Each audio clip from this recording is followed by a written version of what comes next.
Authorized Biography of a Yogi by Katia Mossin. Chapter Samadhi.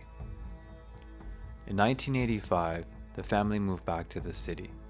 The setting was quite secluded. There were just several other residential buildings next to the rental house, situated behind the engineering college. Acres of green festival grounds and local shamshan nearby shielded residents from the distant city noises. It was almost serene. It was the last week of September. The nightly yoga sadhana felt familiar and almost routine when, after exhaling in yoni mudra, suddenly something clicked inside, and his mind opened like a door. The kuthasa, the dark sphere surrounded by the bright ring of light, was becoming brighter and bigger before swallowing him entirely till he fell into a dazzling glow.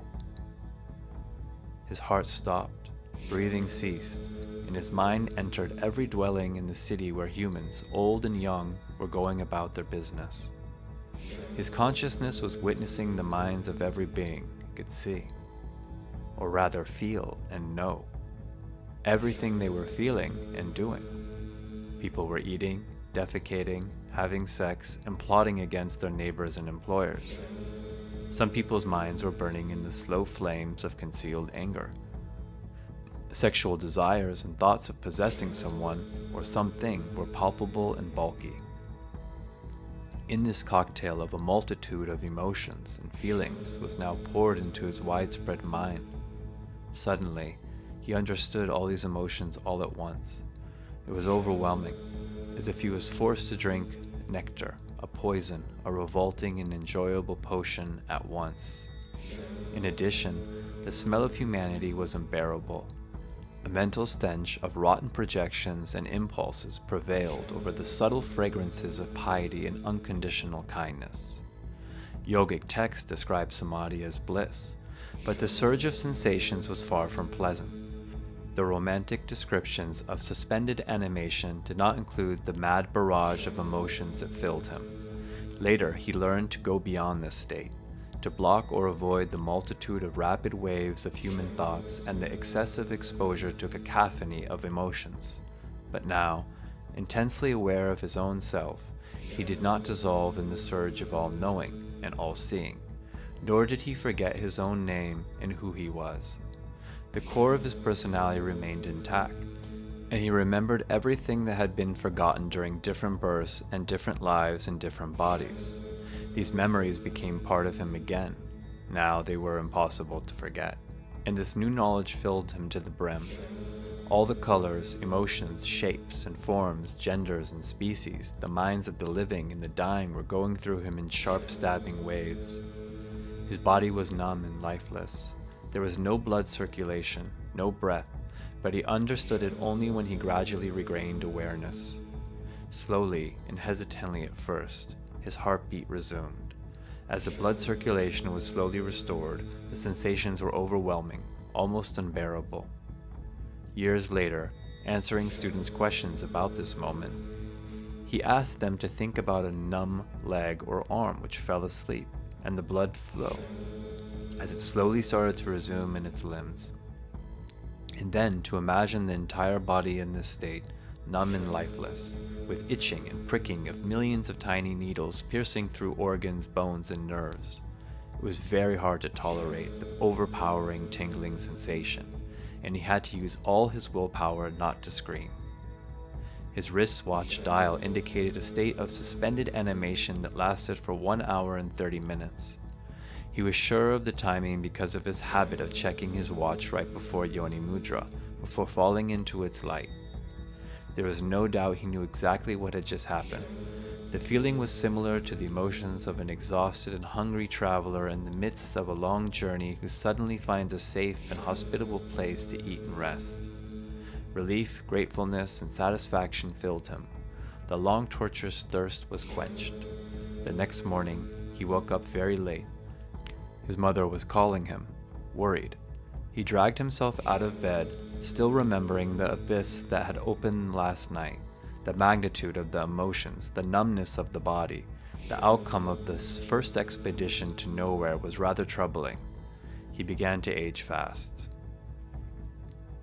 Being unaware of higher pranayamas, which allowed the body and mind to tolerate such transformations, he felt depressed and tired. Lying down most of the time, he gazed at the ceiling, recalling the details of his experience. The desire to practice yoga had vanished. Along with his appetite, inertia took over, and there was nothing that could shake it off. His mother tried to force him to get up and eat. She was sure he was heartbroken and suffered from unrequited love. He did not try to dissuade her. After some time, he tried to describe the experience to her and his cousins, but everyone looked at him in a very peculiar way. When they assumed that he had become mentally unwell and might be in need of specialized treatment, he stopped talking. Only Guru could understand him, as such experiences were far beyond the comprehension of so-called ordinary people who considered themselves normal. There was nothing wrong with their kind, but from then on, he learned to recognize the invisible border that lay between a layman and a spiritual seeker. Some of the discoveries of the first Samadhi were shocking. It was hardly a blissful state, as the uninitiated might have imagined it. In addition to the body, Samadhi altered all perceptions. Releasing the mind from the conditioned state revealed the sad truth about the institutions, religion, and authorities. They were just phantoms. Parents turned out to be quite ordinary people, and the indisputable truths they broadcasted were relative. He also learned that the spiritual path could become rather thorny if one lived with family. Unceremonious intrusions could become unbearable. Inspired seekers could only be carried by a stream of imagination, but people around him remained immobilized. Most of the time, they tried to stop the aspirant. They called the self-search a waste of time, and they tried to talk to him or her out of the spiritual nonsense. They appealed to duty or responsibility to the family, society, country, and even humanity, and demanded full obedience to rules. They shamed the impractical dreamer for avoiding this ephemeral duty, accusing him of selfishness and recalling everything they had done for him. Someone else's advancement and the development made people feel their own inability to progress, and this was intolerable for them. Therefore, any violator of rules and regulations must be warned, shamed, scolded, corrected, and possibly stopped. In short, the state of affairs for those who experienced yogic samadhi in the real world was rather sad. One day in the shower, he noticed gray hair on his chin and even on his chest. Suddenly it all made sense. Samadhi was an encounter with death, and the body took the absence of breath and heartbeat as a sure sign of perishing. After some initial hesitation, it obediently began to age, heading towards prescribed decay. Affected by suspended inanimation, the mind considered any activity useless and thought of its own demise as irreversible because the body had just passed through the gates of death. The mind needed a clue, guidance that would direct it back to life, to the pulse and pain in the muscles, to the smell of sweat.